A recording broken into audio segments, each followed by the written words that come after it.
are you deploying the additional troops to the region for deterrence or to optimize your operational capability? But we have a lot of troops. We have unlimited ammunition. We have the greatest equipment in the world. And we are decimating Iran. It's about time.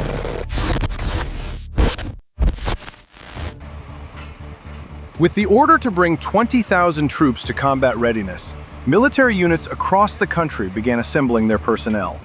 Transport trucks pulled up to barracks and staging areas. Soldiers loaded their rucksacks, packed with changes of clothing, hygiene kits, first aid supplies, rations, and personal essentials, onto the trucks and climbed aboard. They had been told they were heading to the Middle East for an undetermined period of time. At the same time, airborne units were going through their own process. Paratroopers had already rigged up, main parachutes on their backs, reserve chutes on their chests.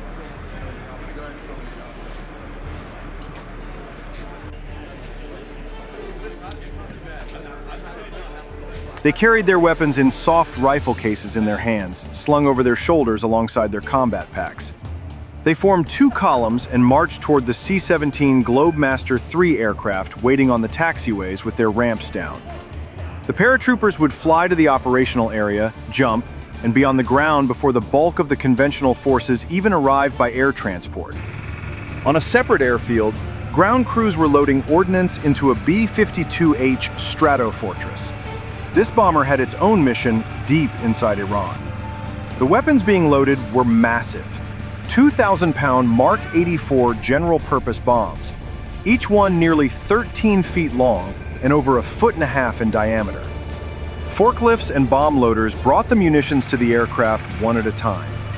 Each bomb was hoisted into the internal rotary launcher inside the bomb bay or mounted on the external wing pylons. The ground crew guided each weapon into position, locked the mounting hooks, connected the arming wires, and secured everything in place.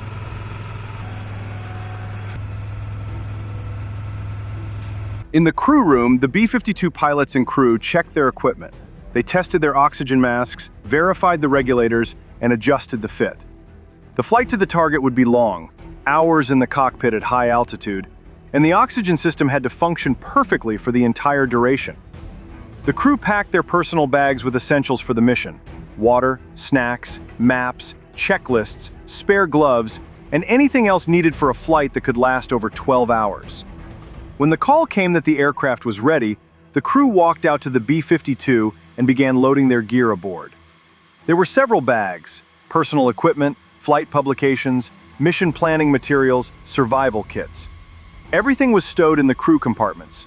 The pilots climbed to the upper deck and settled into their ejection seats.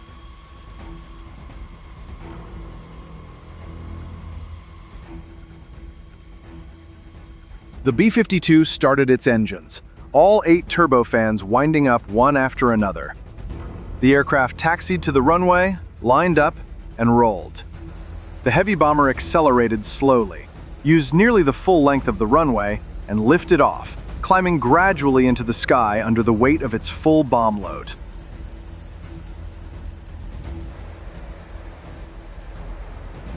Below the pilots, in the lower compartment, the electronic warfare officer and navigator took up their positions. These two crew members would manage the radar, navigation systems, sensor suite, electronic countermeasures, and weapons systems throughout the flight. On an aircraft carrier at sea, Marines prepared for their own departure. Their helicopter, a Sikorsky CH-53E Super Stallion, was already parked on the flight deck with its rotors folded. The Marines were heading to link up with units establishing a forward camp near the Iranian border. They grabbed their gear, climbed the ladderways to the flight deck, and walked to the helicopter.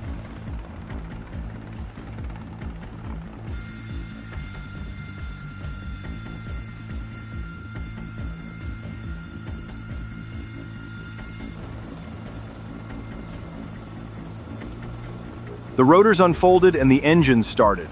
The Marines boarded through the aft ramp, took their seats, and the CH-53 helicopter took off from the deck and headed inland.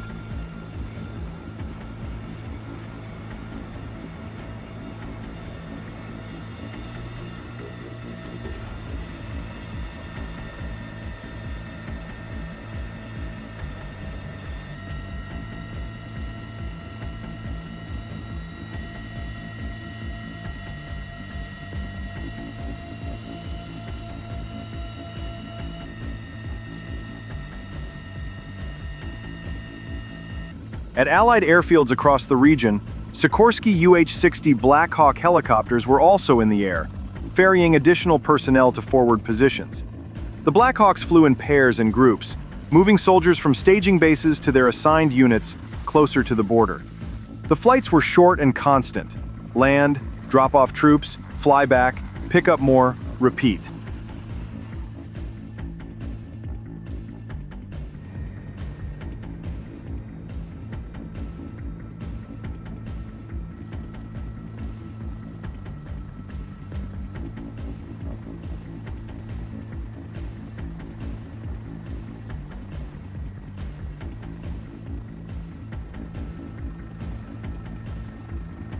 When the C-17 carrying the paratroopers reached the drop zone, the crew sent the signal to the troop compartment. The jump masters gave the commands. The paratroopers stood, hooked up, checked their static lines, and began jumping out of the aircraft one by one. Parachutes deployed in a long trail behind the plane. Within minutes, the entire stick was on the ground, collecting their chutes and moving to the rally point.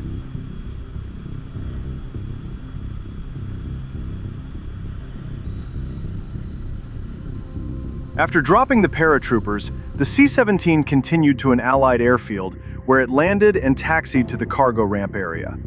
The rear ramp lowered, and vehicles belonging to the unit's support element were driven off.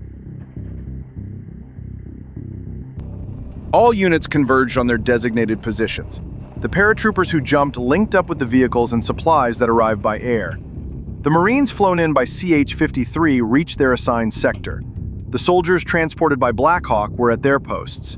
The heavy equipment and vehicles were arriving on follow-on flights.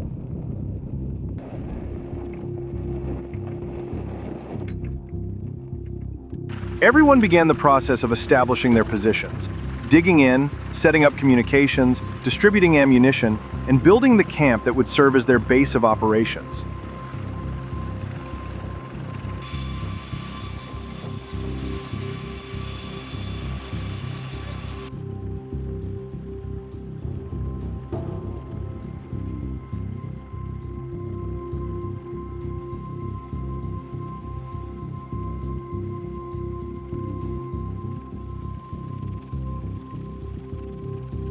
Their armor and heavy vehicles were already en route and would arrive shortly. The force was fully assembled, fully equipped, and ready for combat operations.